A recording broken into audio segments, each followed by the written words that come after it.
నారాయణ గారు,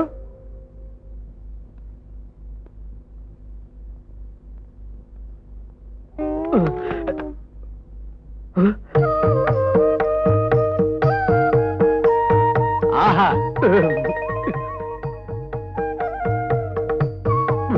బాబు ఏమిటే మాట మంతి లేకుండా ఏమిటలా నడుస్తావు? ఏదైనా బాధ కలిగినప్పుడు నాకు మాట రావండి. బాధ ఉద్యోగం గురించా? బాధ నా గురించి కదండి, మీ గురించి. నా గురించా? దేనికి? పెళ్ళి 10 గంటల తర్వాత ఇప్పుడు ఫస్ట్ నైట్ చేసుకుంటున్నారు ఏమిటా అని. పిచ్చి బుచ్చి బాబు, ఇది మాకు ఫస్ట్ నైట్ కాదయా, 25 ఏళ్ల నుంచి ప్రతి రాత్రి మాకు తొలి రాత్రి. పెళ్లి కాని కుర్రవాడితే ఏమిటండి మాటలు? పెళ్లి కాలేదు కనుకనే పెళ్ళయ్యాక మనలాగా ఉంటాడని చెప్తున్నాను. సంతోషించాం. కాఫీ తీసుకో బాబు. ఏమిటోనండి, మీ ఆప్యాయత అనురాగం చూస్తుంటే నా కళ్ళు చెమర్చిపోతున్నాయి. కింద జన్మలో మీరు నాకు రుణపడి ఉంటారు, ఈ విధంగా తీర్చుకుంటున్నారు. ఇంతకంటే నేనేం చెప్పలేదు. అద్దె కొడదామనా? అదేమీ కుదరదు. ఉద్యోగం వచ్చాక అనా పైసలతో సహా చెల్లించాల్సిందే. ముందా కాఫీ తాగు. దీనికి కూడా అకౌంట్ వేశాను. అబ్బబ్బబ్బబ్బబ్బా, ఎంత శుభ్రం చేసినా ఇంతే. వేదవ కొంప.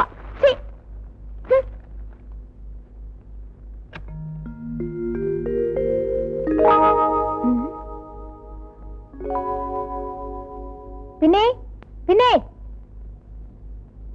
ఇక్కడ నేను పెట్టిన పేపర్ కటింగ్స్ ఏవి? బయట పారేశాను. ఏమిటి బయట పారేసావా? చెత్త కాగితాలన్నీ ఎక్కడ పడితే అక్కడ పడేయడానికి ఇదే మున్సిపాలిటీ వ్యాన్ కాదు, ఇల్లు. ఏమిటి ఉద్యోగ ప్రకటనలన్నీ కష్టపడి కట్ చేసి పెట్టుకుంటే అవి చెత్త కాగితాలా? అసలు నా గదిలోకి నిన్ను ఎవరు రమ్మన్నారు? ఏమిటమ్మాయి, ఇవాళ నుండి రేపు వెళ్ళాల్సిన దానివి నాగది నాగది అంటున్నావు. ఇది నా ఇల్లు, అర్థమైందా? నీ ఇల్లా? ఇది మా నాన్న ఇల్లు. మీ నాన్నకి ఇల్లాలి నేను. నీ ఇల్లు నువ్వే శుభ్రం చేసుకో. ఏమండి ఏమండో, మీ ముద్దులు కూతురు చేసిన నిర్వాహకం చూసారా? అంత డబ్బు పోసుకున్న ఫ్లవర్ వాజ్ని నేలకేసి కొట్టింది. ఫోన్లేవే, చిన్న పిల్ల, తల్లి లేనిది, గారాభంగా పెరిగింది. దాంతో పాటు నువ్వు సమానంగా పొట్టాడితే ఎలా? తల్లిలాగా చూసుకోవాలి. అసలు నిన్ను పెళ్లి చేసుకున్నది ఎందుకే? దానికి తల్లి లేని లోటు తీరుస్తావనే కదా.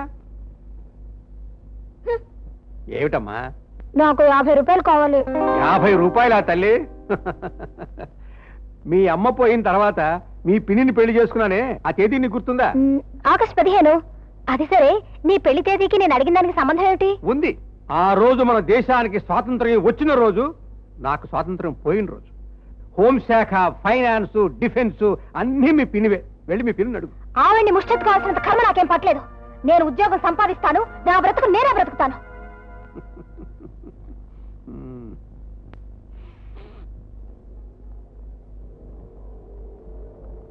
Hello, good morning. Good morning. మీ కోపం ఎక్కువ అనుకుంటాను. ఎవరు చెప్పారు? మా పిన్నా? మీ ఫేస్ చూస్తే తెలుస్తుంది. Sorry. It's all right.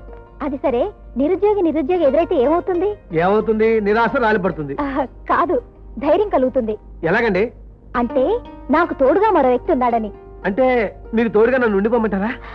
What you mean? I mean మీ ఉద్యోగం దొరికేంత వరకు నేను ఉద్యోగంలో చేరకుండా మీకు తోడుగా ఉండిపోవాలా అని.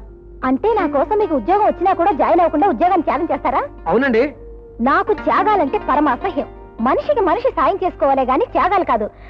బై ద వై, మీరు ఎటెళ్ళాలి? అంటే మిమ్మల్ని విడిచిపెట్టి ఎటువంటి వెళ్ళిపోమనే కదా. వస్తానండి.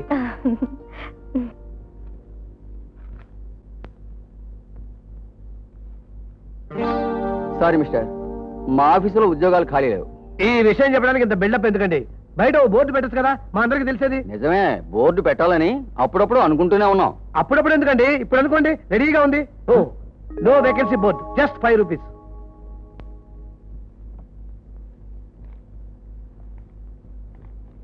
ఈ బిజినెస్ ఏదో బాగున్నట్టుందే. ఏం బాగాలేదు సార్. నేను ఇచ్చిన బోర్డులు నాకే సరిగాలాగా ఎదురవుతున్నాయి. మీరు ఇచ్చిన 5 రూపాయలు బస్ ఛార్జీలు సరిపోతున్నాయి. మరి ఫుడ్ వెతుక్కోవాలి. వస్తాను సార్. మా ఆఫీస్లో ఉద్యోగాలు ఏం ఖాళీ లేవు. అయినా నీకు ఉద్యోగం ఇవ్వాలనిపిస్తోంది. నా క్వాలిఫికేషన్స్ చూసా సార్? కాదు, నీ కొలతలు చూసి. ఆడపిల్లలంటే అంత చులకరా?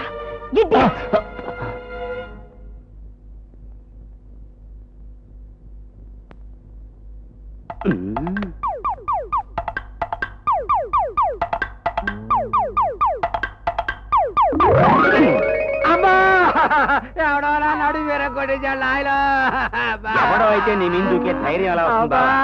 నేనే the great sports man Nutan. నీ బొంద స్పోర్ట్స్ మ్యాన్. స్పోర్ట్స్ మ్యాన్ అంటే ఓ క్రికెట్ ఆడేవాడినో, ఓ టెన్నిస్ ఆడేవాడినో అంటారు. ఇలా వంగున మనిషి నుంచి దూకిన వాడిని స్పోర్ట్స్ మ్యాన్ అనరు. అమ్మా! ఏం చేయను బావా అమ్. ఈ దూకుడు తప్పు మాకు వంశపారంపర్యంగా వస్తుంది అమ్మా. మా తాత ముత్తాతలు ఇచ్చిన ఆస్తి ఇది ఒక్కటే నాకు. ఏమిట్రా అన్నయ్య చెప్ప పెట్టకుండా ఇలా వచ్చేసావు? పాపం ఉద్యోగం ఊడిపోయి ఉంటుంది. కరెక్ట్ బావా. ఏం నువ్వు ఈ మధ్యన జ్యోతిష్యం ప్రాక్టీస్ చేస్తున్నావా? అంటే నీకు నిజంగానే ఉద్యోగం పోయిందా? పోలేదే, నేనే మానేశాను. ఏ ఏం లేదు, ఓ రోజున మా మేనేజింగ్ డైరెక్టర్ గారి బూట్ లేసి ఊడిపోయింది. దాన్ని సరి చేసుకుందామని పాప ఆయన ఓంగున్నాడు. నాకు ఆవేశం వచ్చి నేను ఆయన మీద దూకేశాను. మా స్టాఫ్ అంతా గొల్లు నవ్వేశారు. కానీ ఆయన నవ్వలేదు. నా 2 చేతులు పట్టుకుని భోరుమని ఏడ్చి నన్ను ఉద్యోగం మానేయమన్నాడు. ఆయన బాధ చూడలేక మానేశాను. నేను అలా వీధిలోకి వెళ్ళి వస్తానే. ఎక్కడికి? ఈ నూతన వెళ్లే వరకు ఎవరిని వంగవద్దని చెప్పొస్తాను. సంతోషించావులే, లోపలికి నడవండి, భోజనం వడ్డిస్తాను. ఓ బట్ట పట్టవా? ఆ భోజనాల తర్వాత భోజనం ముందు కూడా బాగుంటుంది.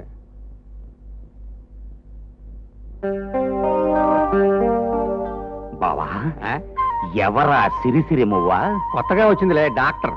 ఎంబీబీఎస్ నా జబ్బేమన్నా నయం చేయగలదేమో, తర్వాత వెళ్ళి కనుక్కుంటాలే. అందాక ఇది పీల్చు. అబ్బా, ఉన్న జబ్బులతోనే చస్తున్నాను, మళ్ళీ ఈ పొడుం జబ్బు ఒకట. భోజనం తర్వాత పిలుస్తాలే పద. హాయ్ మాధవి గారు, గుడ్ మార్నింగ్. Good morning. పొద్దు నుంచి మీకోసం ఎదుగుతున్నాను. ఎందుకండి? కూర్చొని చెప్తాను. ఈ ఆఫీస్ లో 2 ఉద్యోగాలు ఖాళీలు ఉన్నాయి. క్వాలిఫికేషన్స్ యాజ్ యూజువల్ గ్రాడ్యుయేట్ అయి ఉండాలి. గత అనుభవం అవసరం లేదు. Very good. ఈ క్వాలిఫికేషన్స్ మన ఇద్దరికి ఉన్నాయి. ఆగండి. వీడు మరో ముఖ్యమైన కండిషన్ పెట్టాడు. ఈ ఉద్యోగానికి అప్లై చేసేవాళ్ళు తప్పకుండా భార్యాభర్తలై ఉండాలి. అంటే ఇప్పుడు నేను భార్యని, మీరు ఒక భర్తని అర్జెంట్ గా వెతుక్కోవాలన్నమాట. భర్తనా? లాభం లేదు, ఇంతకంటే ఉద్యోగం వెతుక్కోవడమే తేలిక.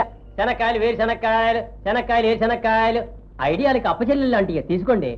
ఎంత పొట్లం? ₹1 అండి. ఒకటి. శనక్కాయలు ఏ శనక్కాయలు. తీసుకోండి. ఇప్పుడు ఏం చేద్దామంటారు? డబ్బెట్టుకున్నాం, ముందు ఆ శనక్కాయలు తినండి. దేశం ఎదుర్కొంటున్నట్టు ఉద్యోగాల్లో కూడా మనం అతి క్లిష్టమైన పరిస్థితులు ఎదుర్కోవాల్సి వస్తుంది. మరి ఏం చేస్తాం?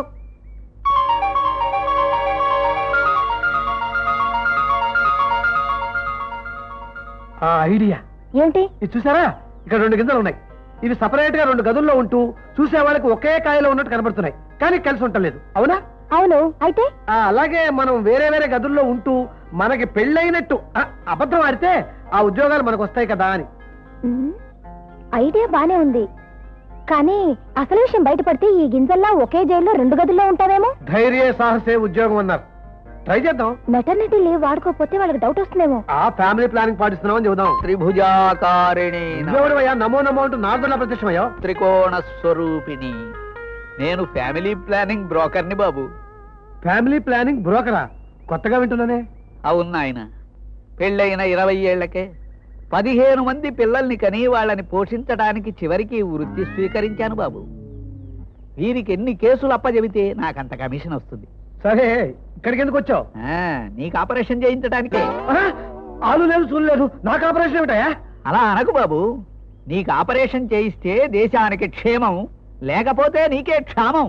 బాబు, నీతో నాకు ఇప్పుడు అవసరం లేదు. ఆపరేషన్ కూడా చాలా చిన్నది. అబ్బబ్బబ్బబ్బా, మళ్ళీ కలవయ్యా. అలా అన్నావు బాగుంది. రూపాయి. అమ్మయ్య, వదిలాడు. ఈ విషయం ఇంట్లో తెలిస్తే? ఏ విషయం? ఈ ఫ్యామిలీ ప్లానింగ్ బ్రోకర్ విషయమా? అది కాదండి, మనం భార్యాభర్తలా నటిస్తూ ఉద్యోగంలో చేరుతున్న విషయం. తెలియటానికి ఛాన్సే లేదండి. ఆఫీస్ నుంచి మన ఇళ్ళకి ఎవరిని రానివ్వం. అయితే ఓకే. అయితే ఈ శుభ సమయంలో పాణిగ్రహణం చేయండి. ఆ? Shake hand.